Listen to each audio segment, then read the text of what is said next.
Hello, and welcome to the latest episode of KRAD COVID readings. Excuse me. I'm Keith R.A. DeCandido, your humble reader, and I've been reading my short fiction.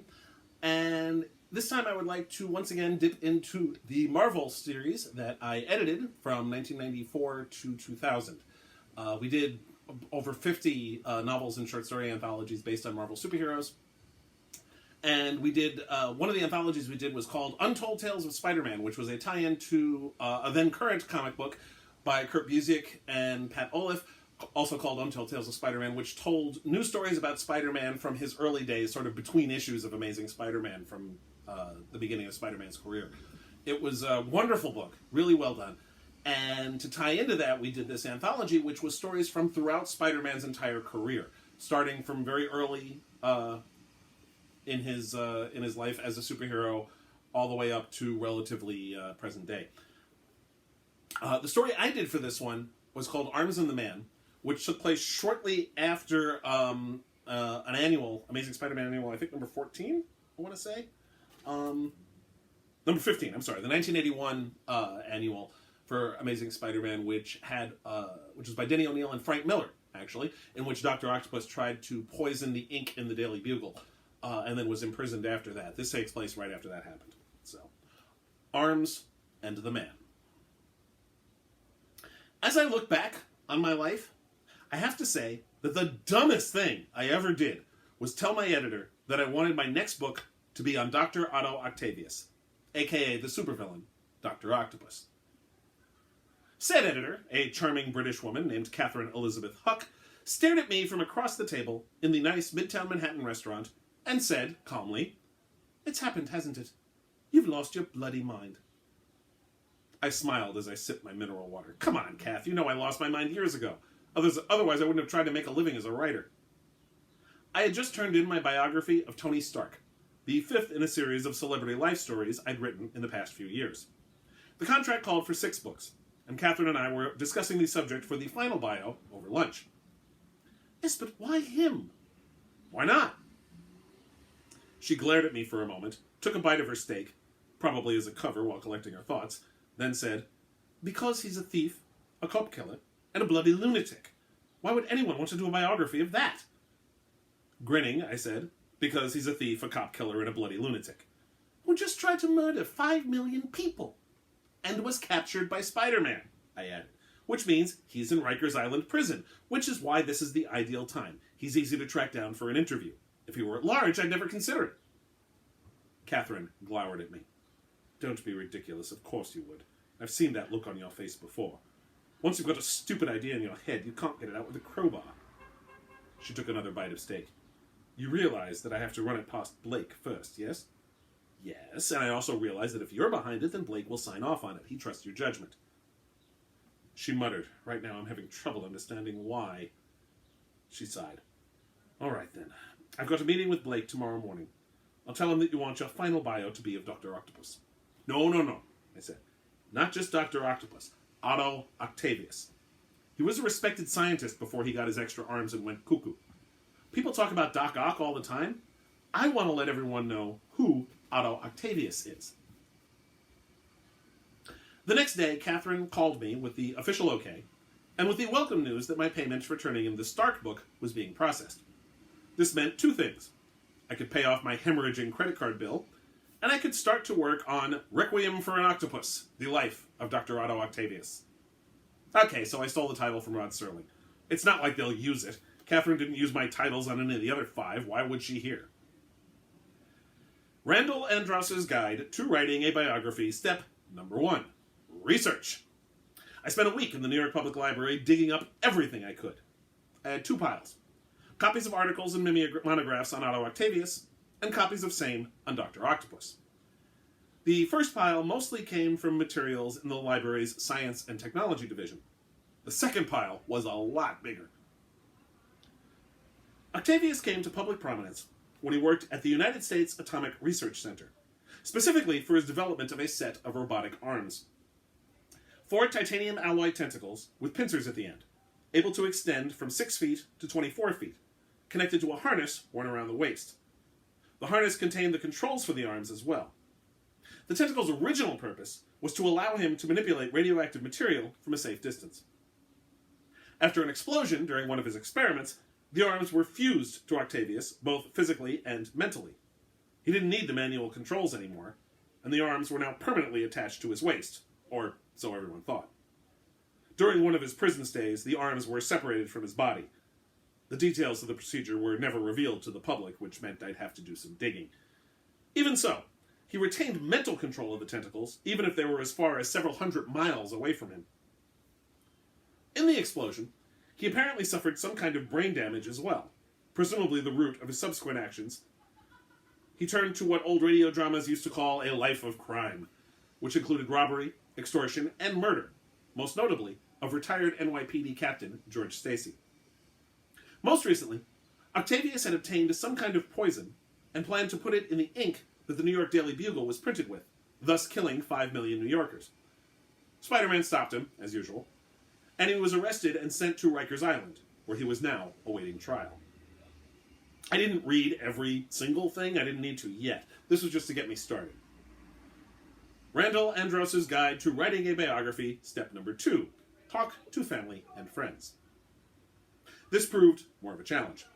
Both of Octavius's parents were dead, and the only other family I could find were a paternal uncle named Carl Octavius, living in Detroit, Michigan, and a maternal cousin named Thomas Hargrove. Carl wasn't listed in the phone book. Given his nephew's notoriety, this hardly came as a surprise. I tried to track him down later. Hargrove had worked with Octavius at USARC. As for friends, well, the closest he'd had to friends since becoming Doc Ock would be the other criminals he'd formed the Sinister Six with. Only one of them was not at large, Adrian Toombs, a.k.a. the Vulture.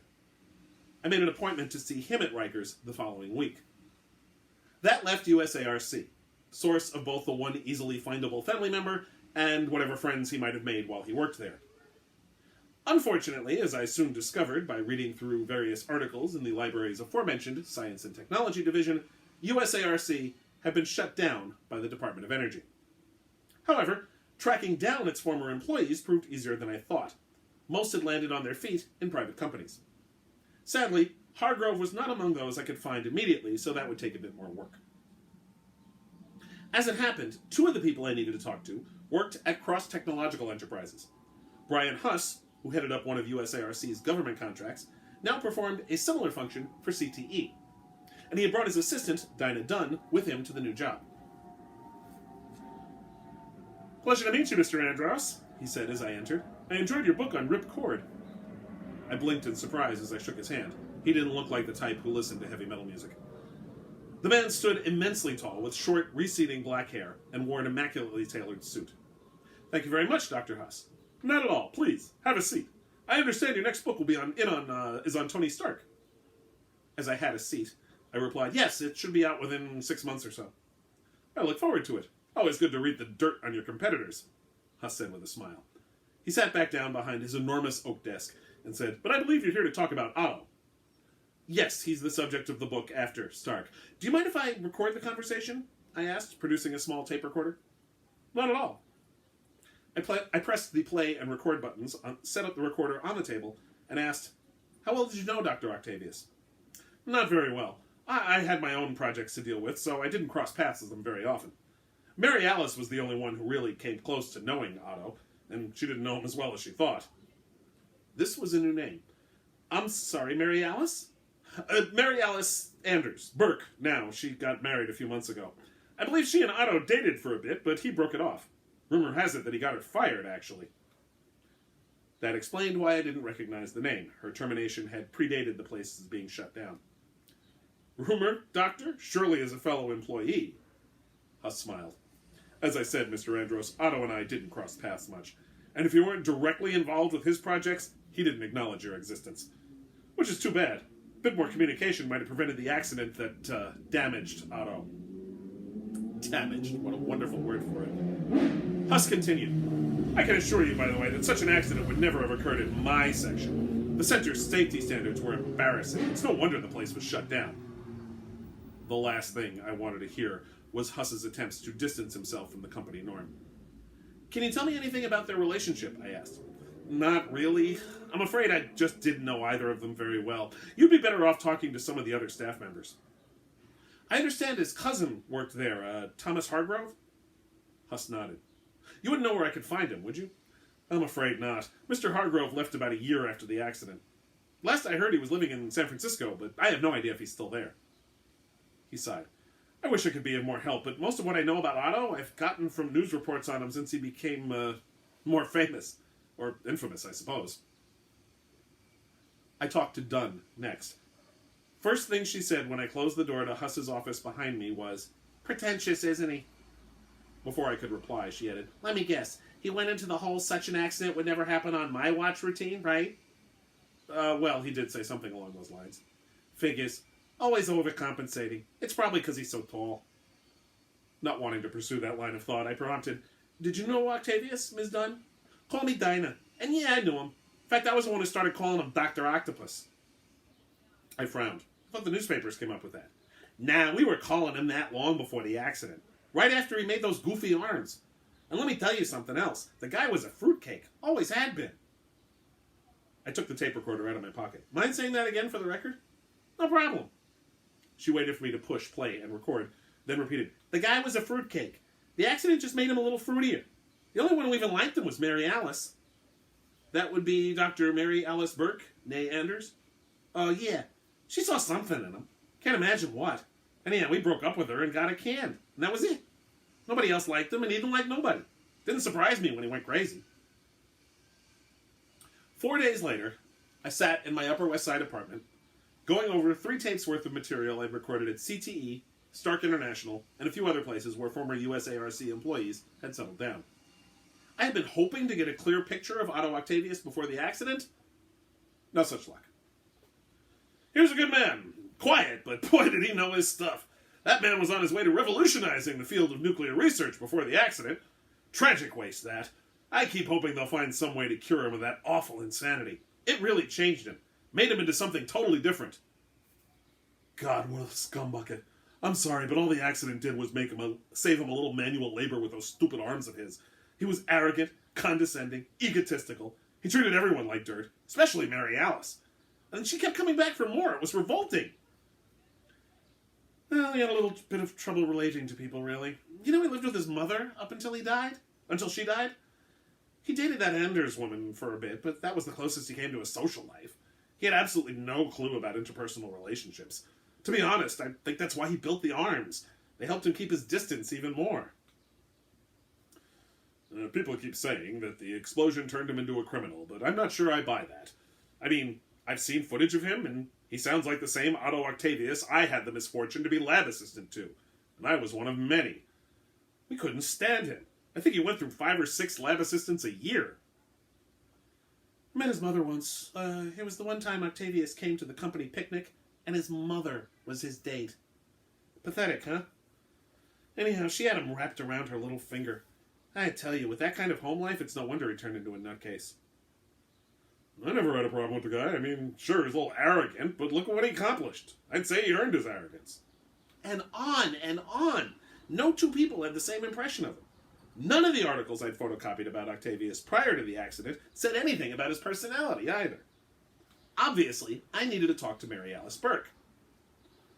The next day, I went back to the library and checked all the local phone books. Plenty of Burkes, none of them named Mary Alice, though I found a couple listed as M. Burke or Mary Burke. I didn't know her husband's first name, stupid oversight on my part, so looking for him was out. Realizing I was going about this backward, I checked the periodicals and newspaper indexes for references to her under both her birth name and her married name. I turned up something faster than expected.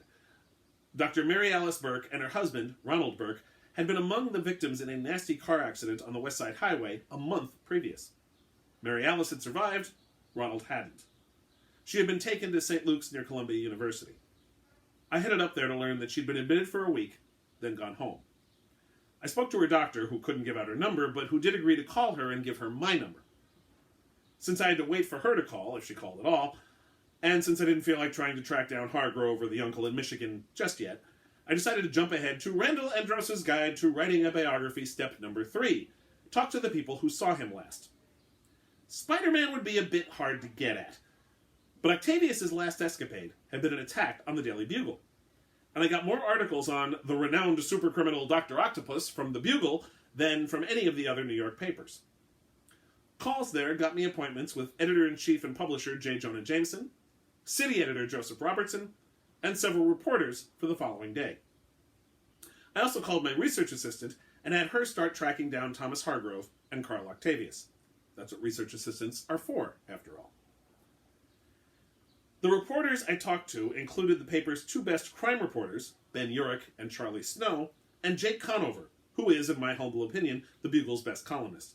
Actually, it was the Conover's Corner column that got me reading the Bugle in the first place, years ago. They all had some interesting insights into Octopus's criminal career, most of which repeated what was already in their articles. Conover, it turned out, did a piece on USARC shortly after Dr. Octopus's first big crime spree that I'd managed to miss in my research. I promised to look it up as I went in for my noon appointment with Jameson. I had wanted Jameson to be the subject of my third bio. Unfortunately, somebody published an unauthorized bio of him that tanked. Only sold about 15% of its print run, and almost put the publisher out of business. Catherine told me there was no way in hell she could convince her sales force to sell a book with subject matter similar to one with 85% returns. So we scrapped that and did musician Rip Cord instead. Jameson's office stank of cigar smoke. Given that the man had a lit one in his hand, this wasn't too surprising. He stood behind his desk, holding up a mock-up of a page from the paper to the light with a hand that didn't hold the cigar. He wore a simple white shirt, dark blue tie, charcoal gray slacks. A matching gray jacket hung loosely on his chair. His assistant, an understandably harried-looking woman named Glory Grant, indicated the guest chair and bolted. "Who the hell are you?" he asked me without looking away from the mock-up. Randall Andros, Mr. Jameson. I had an appointment. Oh, right. You're writing a biography of Dr. Octopus. Yes, I was wondering. Jameson put the mock-up down and started pacing. Nutty as a fruitcake, that one. As big a menace as Spider-Man. Do you mind if I record this conversation? Not at all, Jameson said with a dismissive gesture, though he had yet to actually look at me. My entire life is on the record. As he paused to suck on his cigar, I got the recorder going. Spider-Man did just stop Octopus from sabotaging your paper. How does that make Spider-Man as great? Shit, what was Spider-Man doing there in the first place, huh? Jameson interrupted, still pacing, still not looking at me. Obviously, Octopus beat him to whatever act of sabotage that wet menace had planned. One of the crimes Octopus has been charged with is the murder of George Stacy. Now, you accused Spider-Man of that murder and printed a retaliation when the evidence came to light that Octopus was responsible. According to the reports of eyewitnesses and the evidence that had been made available to the press at the time, Spider-Man looked guilty. Of course, if not for Spider-Man, Stacy wouldn't have been in any danger in the first place, and that's the main problem. Spider-Man. I beg your pardon. Every time Octopus is around, there's Spider-Man. And whatever crazy thing they've got going is personal, but it's always the innocents who get hurt. Innocents like George Stacy and Peter Parker. Peter Parker? I prompted, not recognizing the name. Well, one of my photographers. He dressed up like Spider-Man one time to try to stop Octopus. Nearly got himself killed.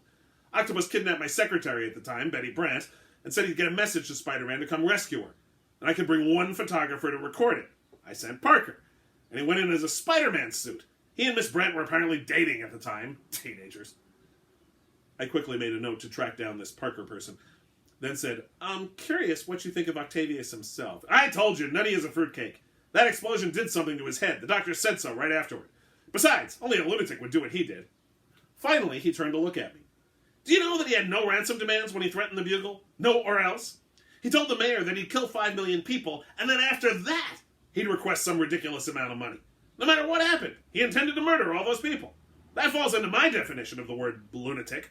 Of course, Spider-Man doesn't even have that excuse. Why, Jameson went off on another spider rant, which I ignored. Something had clicked in my head when he mentioned the doctors. He was interrupted by someone coming in with a question about the evening edition. I'd gotten everything I was likely to get out of him on the subject, so I let him continue with the business of running the Bugle. I needed to check something. I still had an hour and a half before my meeting with Robertson. Not enough time to schlep back home from Midtown, but I was in the building with the Daily Bugle morgue. Sucking up to Conover turned out to be useful. Mind you, I was sincere in my sucking up, but that didn't mean I wouldn't take advantage of it. The columnist vouched for me to the guy who ran the morgue, and I dug up the articles on Octavius from right after the accident.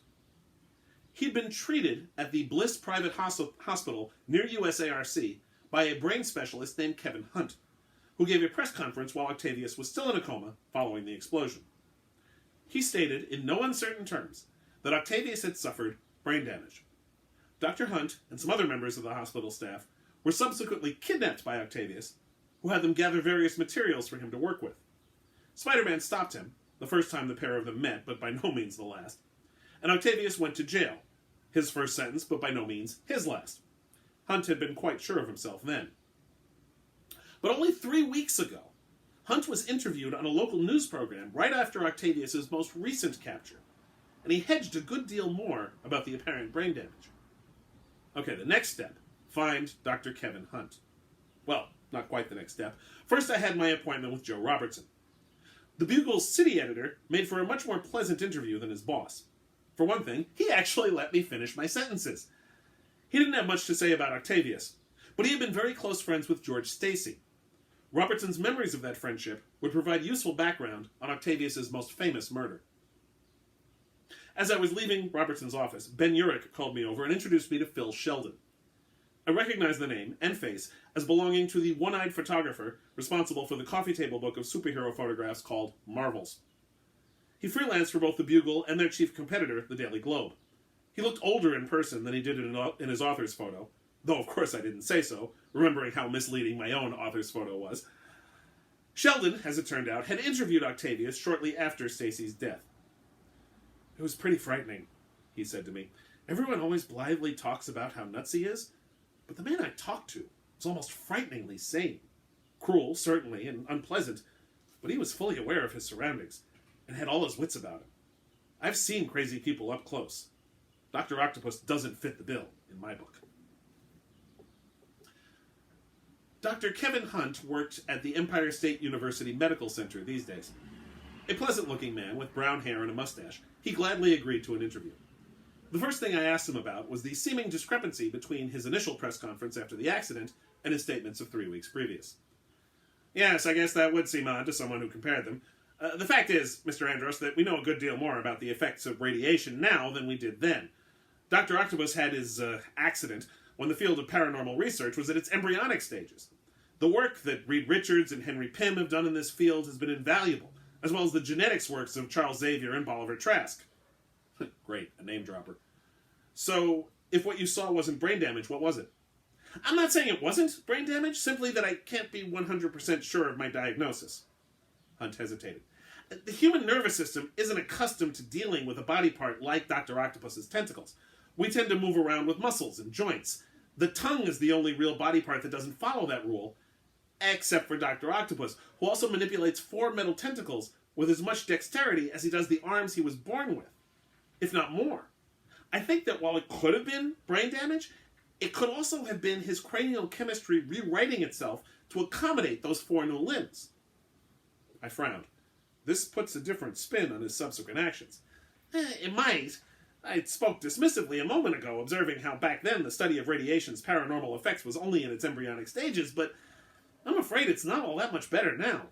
So many of what we believe to be hard and fast natural laws have been thrown out the window the last few years. It's difficult to be sure of anything." I didn't like the way this was all going, so I decided to get back to step number 2 and talk to family. My assistant had found both Thomas Hargrove and Carl Octavius. Hargrove had indeed moved to San Francisco after leaving USARC, as Huss indicated, but now lived in Washington, working as a consultant to the Department of Energy. He proved less useful than I'd have hoped, because he had been advised not to speak of the United States Atomic Research Center due to several outstanding lawsuits related to the center, the DOE shutdown, Octavius, and the explosion.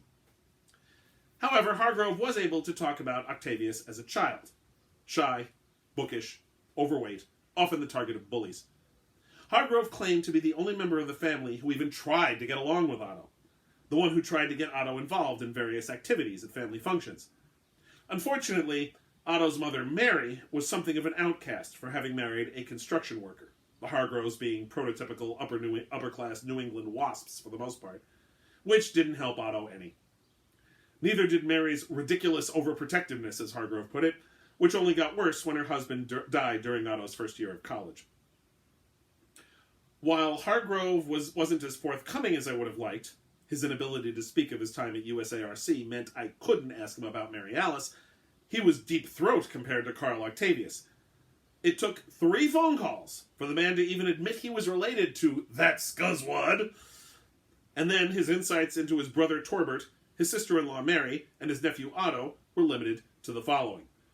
My brother was a fat slob who married a fatter slob, and they had a fat slob of a kid who grew up to be a psycho chicken. 2 days before I was to go to Rikers to talk to both Octavius and the Vulture, I got a phone call from Peter Parker. I had given both Urich and Conover my number and asked them to pass it on to Parker when he came in next. After setting up my answering machine to record the conversation, I asked him about the incident Jameson had referred to. Parker laughed. Yeah, that was one of my more boneheaded stunts I pulled. He'd kidnapped Betty, and I was pretty sweet on her at the time, so I put on a Spidey suit and went after her. Octopus wiped the floor with me. I was never particularly athletic, and on top of that, I was coming down with a flu bug at the time. What can I say? I was young and stupid, he finished with another laugh. You've taken a lot of photos of Octavius over the years. Yeah, well, you could say I've got the Spider-Man beat, which means I've got a good number of pics of Ox, too. I smiled. You may be hearing from my publisher about using some of those in the book. What's your impression of Octavius from all these years of taking his pictures?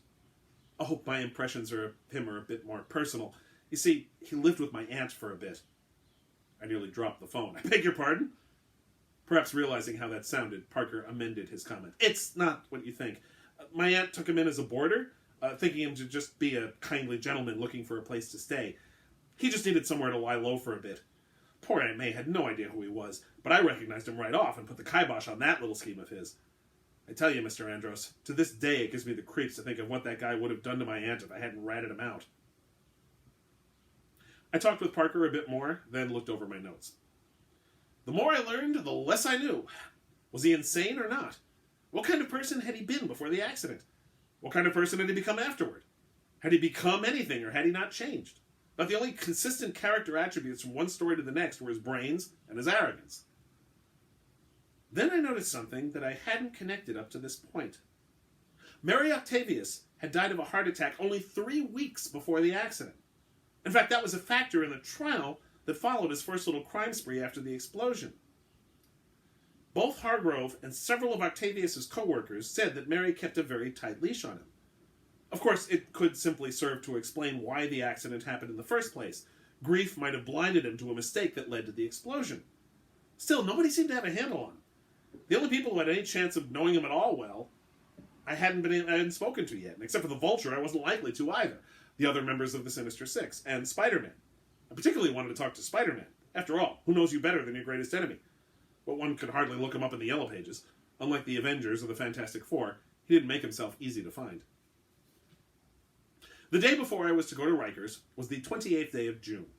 I remember that because that date had become enshrined in the Andros Annals as Lawyer Day.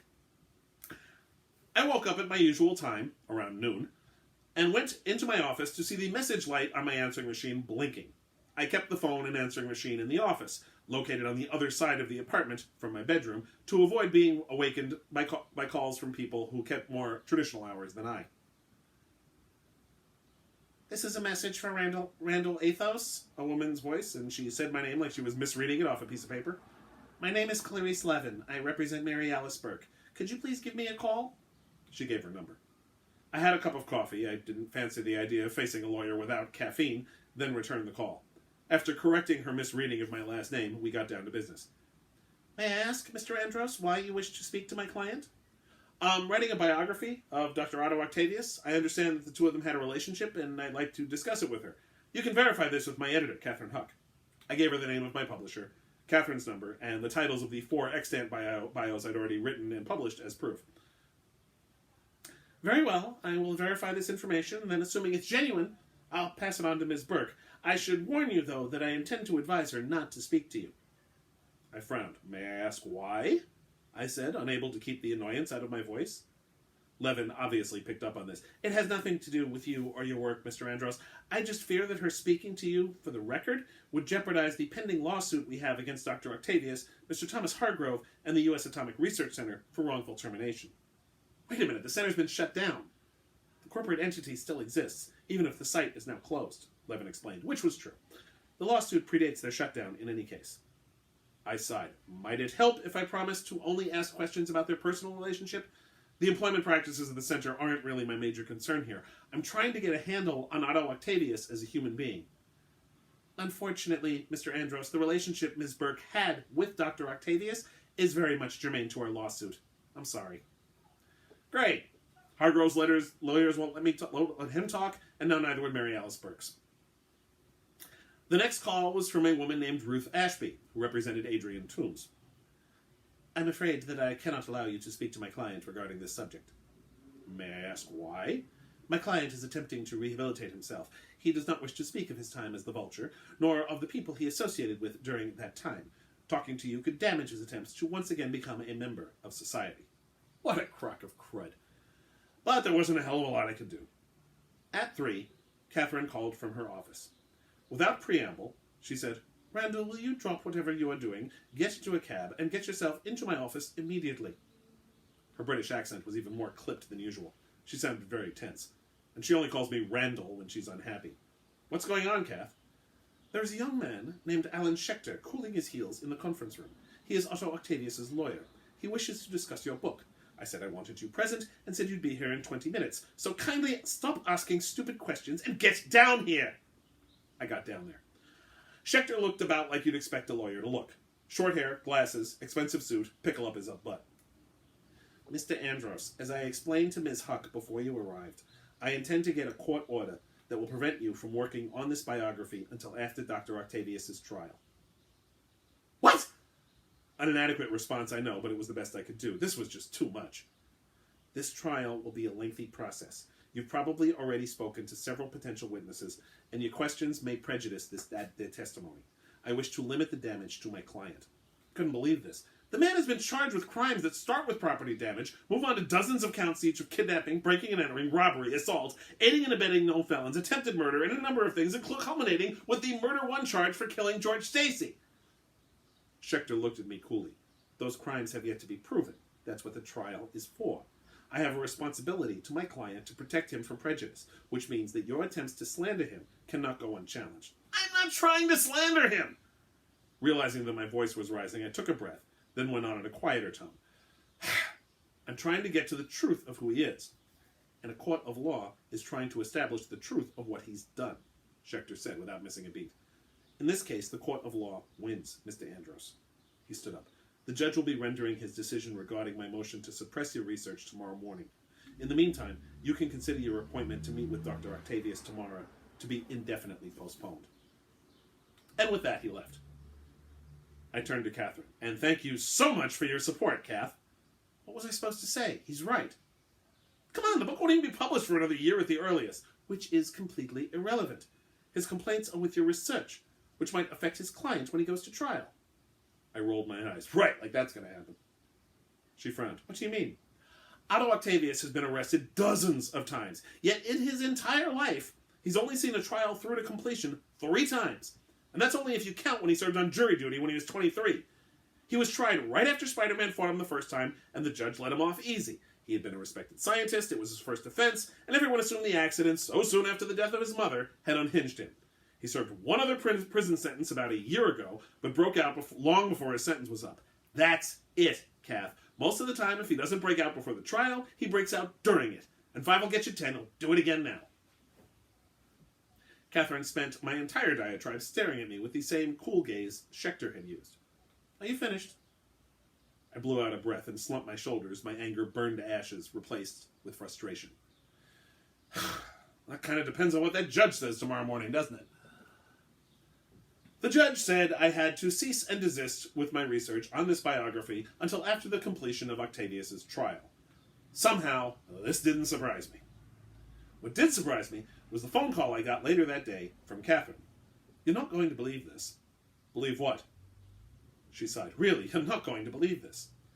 Well, Kath, I said patiently, I certainly won't believe it if you never tell me what this is. Sorry, I'm just amazed. Schechter called. Apparently Octavius wants to talk to you. No tape recorders, no lawyers, no notes. Just a conversation. If you're still interested, that is. I mean, this trial could take ages. Blake won't want to wait around for it. You'll need to pick another subject for number 6. I thought a moment. Yeah, maybe, but I've been trying to get a handle on this guy for weeks. I can't pass this up. So I took a trip to the dank little island nestled between the Bronx and Queens that served as New York City's largest prison. The room they took me to could have been used to illustrate the definition of dank. Beige walls, broken only by the door, an air conditioning vent about the size of my hand, and a security camera that didn't record sound. Conversations with lawyers went on in here, after all. No windows except for the one on the door, and Octavius was brought in 5 minutes after my arrival, sans tentacles. He looked completely unbothered by his present location. Indeed, he walked like he owned the place. So, he said after the guard had left us alone, "You're the biographer." I stammered. Randall Andros. It didn't hit me until just then. I was locked in a room with Dr. Octopus. I've been training myself to think of him as Octavius, just another person whose life I was trying to understand. So it wasn't until I sat face to face with him that I realized that this was not a comfortable place to be sitting. Then rational thought took over. We were in a prison. His tentacles had been removed, and there were guards right outside and wherever that camera fed to. I was in no danger. After an uncomfortable silence, I said, "I'm surprised you asked to see me after your lawyer moved to have me stop researching you." I was curious. "Why exactly do you feel the need to pick my life apart, biographer?" I shrugged. It wasn't the first time I'd been asked that, though his phraseology was more obnoxious than the others. "It's what I do." "Yes, I'm aware of that," he snapped in a tone one would use with a 5-year-old. "I mean, why my life in particular?" Curiosity. I just finished a biography of Tony Stark, which gave me the chance to interview Iron Man. That led me to thinking about all the other paranormals that have been populating the world lately, and I wondered what would lead someone to that type of life. And then you made your attempt on the Daily Bugle presses, and I realized that no one really knew you that well. I sat back and smiled. I like a challenge. Interesting. He regarded me like a lab experiment that wasn't going right. I expected some kind of puerile desire to feed off my fame. Well, that entered into it, though.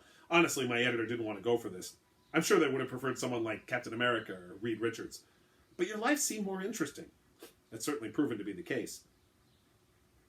Octavius then looked at me with the bad lab experiment gaze some more and then said, "Very well. You may pose whatever questions you wish to ask of me for as long as I remain interested in hearing them. I cannot guarantee I will answer them, but you may ask." How magnanimous, but hey, it was what I wanted. Okay, same question you asked me. Why? Why did you, to coin a cliche, turn to a life of crime? He actually chuckled at that. Laws are merely an impediment to one such as I, biographer. Radiation is perhaps the greatest force that the human race has encountered. It has changed the course of human evolution, altered the destinies of countless individuals, and I am its master. I, more than anyone on this pathetic world, understand the intricacies of radiation, what it can and cannot do. What more reason do I need? The accounts of his coworkers, particularly his beleaguered lab assistants, didn't do this man's ego justice. But why did you start when you did after the accident? Accident? Then Octavius laughed, a mirthless, highly unpleasant sound. Weren't you listening, biographer? I am the master of radiation. Everything under my control goes exactly as I plan it. Unable to resist, I responded, "Then why are you in here?" He frowned. "Spider-Man cannot be numbered among things under my control. But that will change. He emulates the creature he names himself after in some respects. He is purely reactive. A spider will often not bother to seek prey, preferring to weave a web and wait for the prey to come to it. Then it acts. Spider-Man is the same. He cannot anticipate my actions. He cannot ever hope to. He can but react when I make my move. Thus far, he has been lucky. But I rely on skill and genius, not luck. I am a scientist. When an experiment fails, you collect the data and move on to the next one until you achieve success. That will happen someday. I can afford to be patient." I jumped back to the previous comment. "So you're saying that the explosion was no accident?" He simply stared at me in reply. I continued.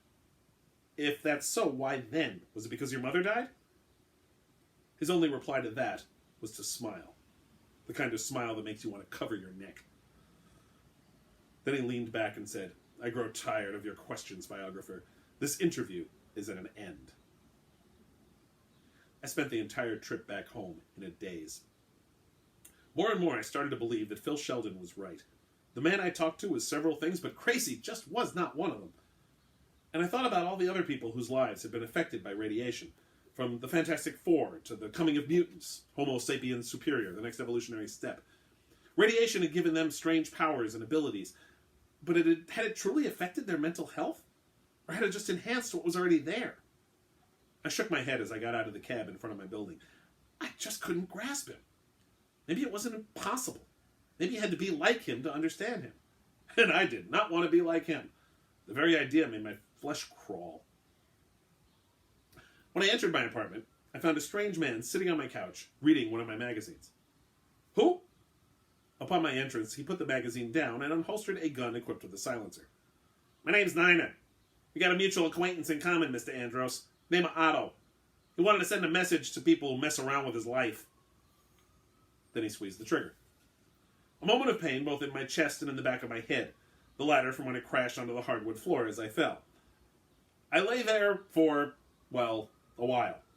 I bled all over the floor, knowing that no one would find me. I lived alone. I didn't even know my neighbors. I'd probably rot for days before someone noticed the stench. Then I heard a tapping on the window. And again. Then I heard the window being opened. "Holy," said a voice. And then Spider-Man stood over me. I couldn't believe it. "You must be Randy Andros. Where's your phone? I'll call an ambulance." "Study. Through that door." I managed to point to the door to my office. Spider-Man disappeared. Then I heard him calling for an ambulance at this address. Then he came back to my side. What are you doing here?" I croaked. "Don't try to talk. My old buddy Parker said you were writing a bio of Doc Ock. I came by to chat about it and to tell you to pick another subject. Looks like I'm too late." "Doesn't matter. Octavius got restraining order. Can't write book." "Then who did this?" "Octavius. One of his guys shot me." "Just take it easy. The ambulance will be here in a minute." There was an uncomfortable silence. Then I asked Spider-Man the same question Octavius asked me, and I had asked him. "Why?" I couldn't read his expression, what with his full face mask. It was disorienting, to say the least. Made for a pretty effective disguise, though. "Why what?" he asked. "Why you always fight Octavius?" It's funny, I've been thinking about that since Parker told me about you. Part of it's just dumb luck, but part of it's a kind of there but for the grace of God thing. I got my powers from radiation just like he did, but it didn't make me nuts either. "Didn't for him either." "Huh?" "Listen." I started, and then I coughed blood. It had a salty taste, which for some reason surprised me. "Lie down," Spider-Man said, "and sit still. You have to..." I grabbed him by the chest, where his lapels would have been if he hadn't been wearing a bodysuit. "Listen," I said. "Ock's not nuts. I talked to him. I listened to him. Not insane. He's aware of actions." I coughed some more blood just for good measure, then continued. "He just doesn't care." My energy, already fairly low, dimmed to almost nothing, and I started to black out. The last thing I remember wanting to say was not nuts, just evil. But I have no idea if the words ever came out before I lapsed into a coma. I woke up in a hospital, being stood over by a pretty black woman. I felt giddy in my head, and my body felt all fuzzy below my neck, like someone had hit my funny bone, but the effect went all the way to my toes. The woman, who identified herself as Nurse Miller, told me that Spider-Man had saved my life. Another few minutes, and I probably wouldn't have made it. I spent the next 3 weeks in the hospital. During that time, I received flowers and sympathy cards from friends, family, and colleagues. Most were of the basic hope you feel better soon variety, but one stood out from the crowd. A small bunch of roses with a card that said, "To Randy Andros, from your friendly neighborhood Spider-Man. Best wishes for a speedy recovery. I hope you're wrong." Every time I closed my eyes, I saw Octavius's face laughing at me in a drab beige room. Then I saw Spider-Man's unreadable face hovering over me in my apartment. Still do sometimes. I never did finish that 6th biography. Started writing fiction instead. Reality didn't hold as much interest for me as it used to. And when I think back over my life, a frequent occurrence since almost losing it, I come to the same conclusion. The dumbest thing I ever did was tell my editor that I wanted my next book to be on Dr. Otto Octavius, a.k.a. the supervillain, Dr. Octopus. That was in Untold Tales of Spider-Man, edited by Stan Lee and Kurt Busiek. Kurt was the one who wrote the Untold Tales of Spider-Man comic book at the time. This is a wonderful book, and it is available in audio, actually, so you can hear somebody else reading the story, as well as all the other stories in the book. Included in this book is a story by Adam Troy Castro called The Stalking of John Doe, which is, in my opinion, one of the 10 greatest Spider-Man stories ever told in any medium. It's just brilliant. The book's worth it just for that. So you can track that down on Audible.